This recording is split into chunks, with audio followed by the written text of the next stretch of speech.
ada 4 pilar dalam pembaruan regulasi di di angka kredit integrasi, penyesuaian angka kredit integrasi ini. Jadi yang pertama itu ada penyesuaian angka kredit integrasi. Ini merupakan solusi ketidaksetaraan antara jenjang jabatan dan pangkat golongan. Jadi seperti yang sudah saya contohkan tadi bahwa Bapak Ibu dosen itu sudah lektor kepala ya, tapi golongannya masih 3D. Nah, sebenarnya kalau 3D itu dinilai nilai dasarnya itu seperti lektor yang 200, seperti itu.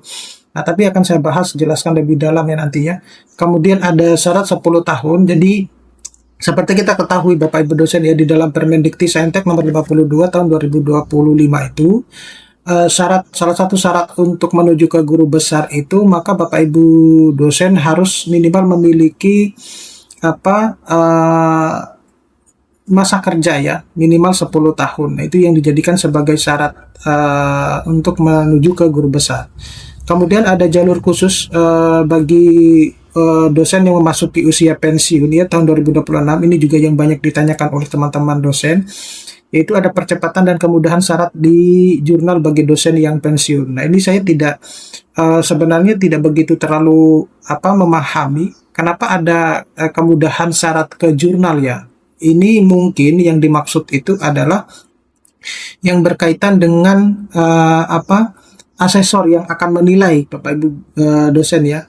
Kemudian ada Profesor Emeritus, yaitu status dan ketentuan penamaan pada PTNBH.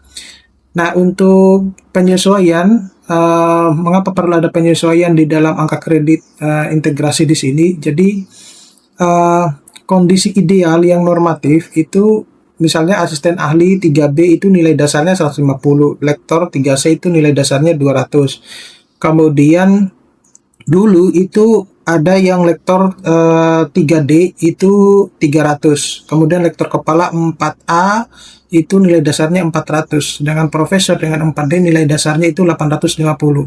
Nah, khusus untuk ada beberapa kasus ya di teman-teman dosen itu, kesesuaian yang tidak setarakan itu ini terjadi ketika impassing itu masih berlaku Bapak Ibu dosen ya, yang saya ceritakan ini, yang saya jelaskan ini. Jadi beberapa kasus dosen itu ada yang lektor kepala tapi dengan golongan 3C ataupun dengan golongan 3D.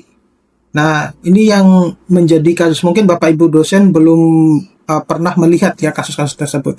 Tapi saya kebetulan di kampus saya itu beberapa dosen dengan kasus yang semacam itu. Jadi dia lektor kepala tapi golongannya ada yang golongan 3D, ada yang golongan 3C.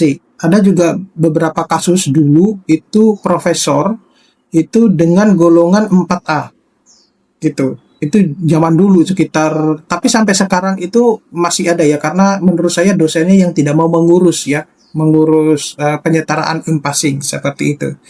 Nah, ketika sudah impassing itu sudah tidak diberlakukan, semuanya pada bingung gitu. Jadi yang disalahkan sebenarnya bukan aturan, tetapi kedisiplinan seseorang untuk mengurus impassing tersebut.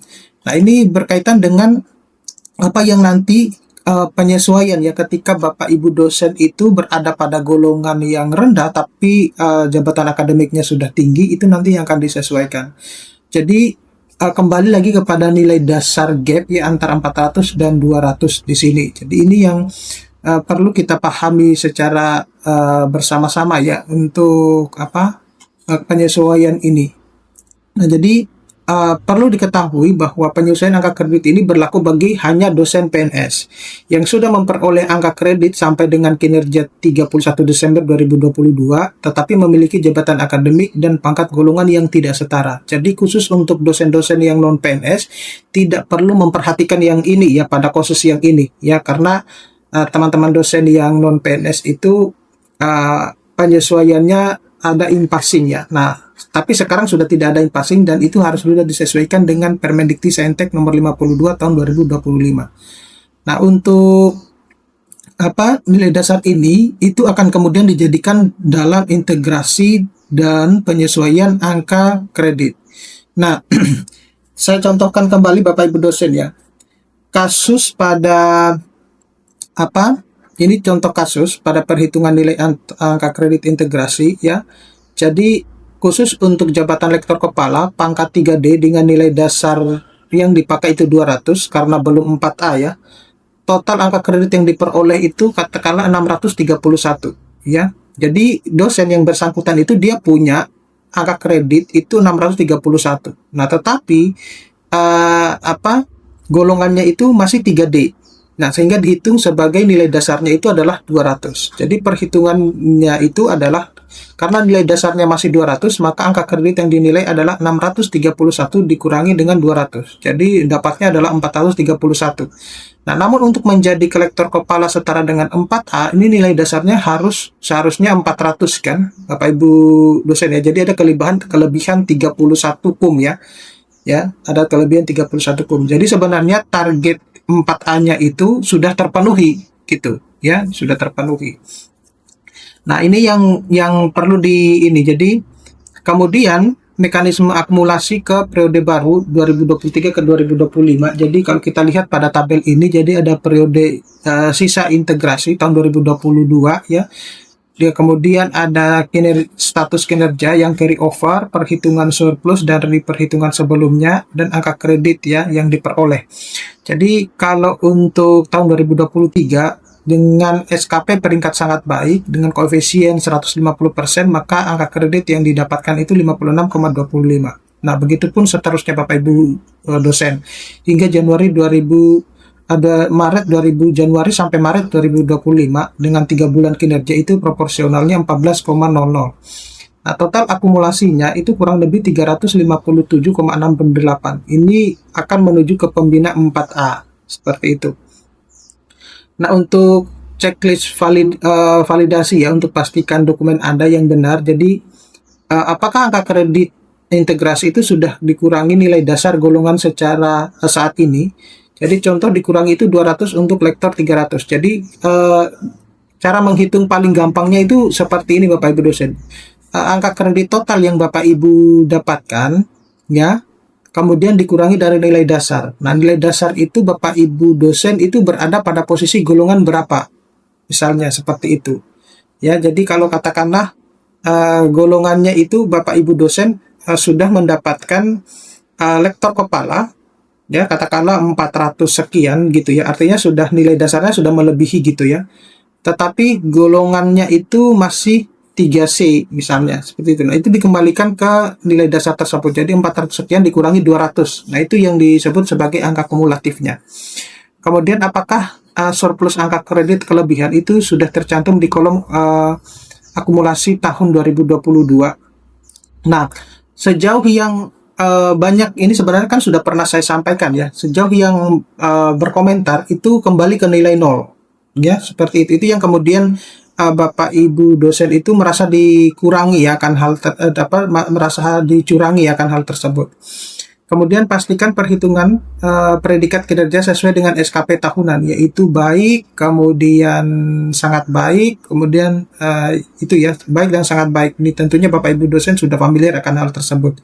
Sama TMT, terhitung mulai tanggal, pangkat baru sinkron dengan periode penilaian terakhir, yaitu penilaian Maret untuk TMT April. Nah, selanjutnya ini syarat 10 tahun, apa yang dihitung. Jadi 10 tahun yang dimaksud itu Bapak Ibu dosen, ini sebenarnya bukan berlaku hanya PNS ya, tetapi non-PNS juga. Jadi masa berlaku itu dihitung pada saat Bapak Ibu dosen pertama kali diangkat. Kemudian di dalam proses perjalanan menjadi seorang dosen, ya ini kita berbicara untuk mau menuju ke guru besar ya atau profesor. Nah, ketika dalam perjalanan menjadi seorang dosen, Bapak Ibu dosen misalnya pernah melakukan atau pernah ada kegiatan studi lanjut gitu ya, baik itu izin belajar ataupun tugas belajar. Nah, itu tetap dihitung sebagai masa aktif. Ya, statusnya tetap aktif. Meskipun di PDPT Dikti mungkin itu tertulisnya misalnya tugas belajar atau izin belajar. Itu masih tetap dianggap 10 tahun begitu. Kemudian mungkin juga bisa dihitung sebagai penugasan di instansi yang lain, misalnya kementerian atau lembaga. Nah, itu tetap dihitung semacam itu. Nah, berbeda dengan di Kepmendikti Saintek nomor 63. Kalau Kepmendikti Saintek 63 itu dihitung 10 tahun, itu dihitung pada saat pertama kali Bapak Ibu dosen mendapatkan jabatan akademik pertamanya. Nah, kalau sekarang itu tidak seperti itu Bapak Ibu dosen. Jadi sebenarnya sudah diuntungkan ya dosen-dosen itu. Nah, untuk peringatan periode yang tidak dihitung, jadi calon dosen non-PNS itu masa percobaan sebelum menjadi dosen tetap tidak diakui. Kemudian dosen tidak tetap taik ya, jadi segala masa kerja dengan status kontrak atau dosen luar biasa ya. Kemudian masa berhenti periode vakum atau berhenti sementara dari jabatan dosen tetap seperti itu. Nah, tapi beberapa kasus ada yang bercerita ya bahwa ketika misalnya dosen tersebut itu sudah mengabdi ya 10 tahun lebih menjadi dosen PTS misalnya ya, tetapi sewaktu-waktu dia diterima menjadi dosen PNS. Dan ini informasi yang menurut saya kok sesuai dengan tidak sesuai dengan kebijakan yang ditetapkan semuanya gitu ya. Artinya seperti apa? Jadi ada dua kasus yang sudah saya temui ya. Yang pertama dengan diterima di universitas yang yang kategori yang sama ya, kategori yang sama. Jadi sebelumnya si dosen ini itu sudah pernah mengabdi kurang lebih hampir 15 tahun menjadi dosen di PTS. Kemudian dia ikut tes PNS dan lulus ya. Tetapi ada yang dosen satu itu diakui setengahnya. Ya, jadi kalau sudah 15 tahun berarti yang diakui itu hanya cuma 7 tahun sekian itu. Yang satunya dosennya itu tidak diakui sama sekali. Jadi mulai dari nol gitu. Tidak diakui yang aktivitas kegiatannya itu di PTS itu tidak diakui seperti itu. Nah, ini yang menjadi menurut saya kok tidak seragam gitu loh peraturan, padahal diterima di kampus dengan kategori yang sama tetapi berbeda wilayah seperti itu.